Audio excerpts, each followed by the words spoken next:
lineup for tonight's debate looking a little different this time around. Kentucky Senator Rand Paul back on the main stage for the primetime event. Well, he's had some good jabs at Senator Marco Rubio and Governor Chris Christie in previous debates. So, what can we expect from him tonight? Well, let's find out, because here he is, live on The Real Story, presidential candidate, Senator Rand Paul joins me now. Good to have you back on the show, Senator. Thanks, Gretchen. Here's something really interesting that caught my eye today in an editorial. Here's the advice that they say they're giving to you tonight. So what does a man with little to lose do with what is probably his last big chance to make an impact? Go nuts, Rand! Let that libertarian freak flag fly. Unleash the hostile college dorm debater inside of you.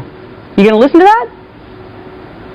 You know, I think I'll keep doing what I've been doing for several years since I ran for office. Tell people why I ran for office. I'm concerned with the debt, concerned with borrowing $1 million a minute. And really, I think I'm the only candidate on the stage who's a fiscal conservative. Because I think you cannot be a conservative if you're liberal with military spending. And I think the rest of the crowd, they want unlimited military spending, but they've got to trade off with the left and give them welfare spending, and as a consequence, we bust the budget and the deficit continues to climb. Yeah, well, you got into battles on that the last time around, the last time that you were on the big stage. You've also been taking Ted Cruz to the woodshed, at least in the last 24 hours. Do you plan to continue doing that tonight? You know, I think his biggest problem is authenticity.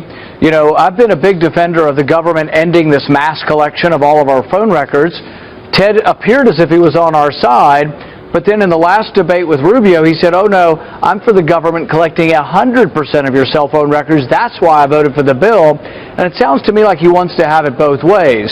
He wants to tell the Liberty voters that he doesn't want mass collection, but then in the same breath he says, oh no, I want to collect 100% of your cell phone records. I don't want to collect any records without a warrant, individualized with a name on it.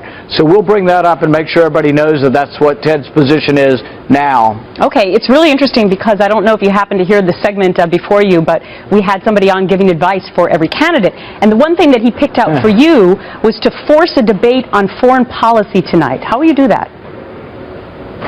You know, I think we've been trying, and I think we've actually been winning on that, because I think that regime change, toppling secular dictators, hasn't worked. I think when we toppled Gaddafi in Libya, I think we got chaos and the rise of radical Islam. In fact, if you understand that radical Islam is the enemy, you don't want to keep toppling dictators in the Middle East. And so you have people like Rubio. Cruz wants to make the sand glow. He wants to carpet bomb the place.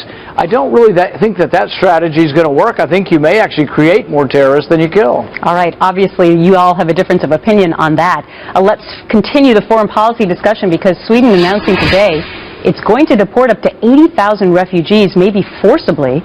That's nearly half the number of refugees who arrived there last year. So, Senator, with the ongoing threat of global terrorism, I know this was a debate in the Senate last week, but it didn't even get past cloture with regard to making it more difficult for refugees to come to the United States.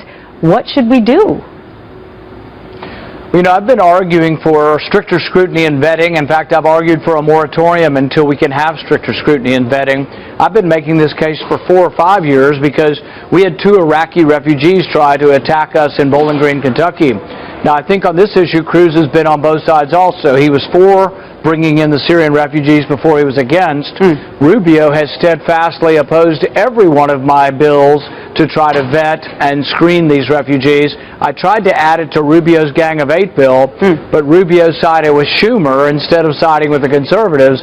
So I've got a bone to pick with both Cruz and Rubio on whether or not we need more scrutiny with the refugees. I've been steadfast since the beginning saying we need a moratorium until we can have better system. All right. So it sounds like you're ready to go after almost everyone on the stage and make your mark tonight. We will all be watching 9 p.m. Eastern right here on Fox. Senator, thank you. Thank you.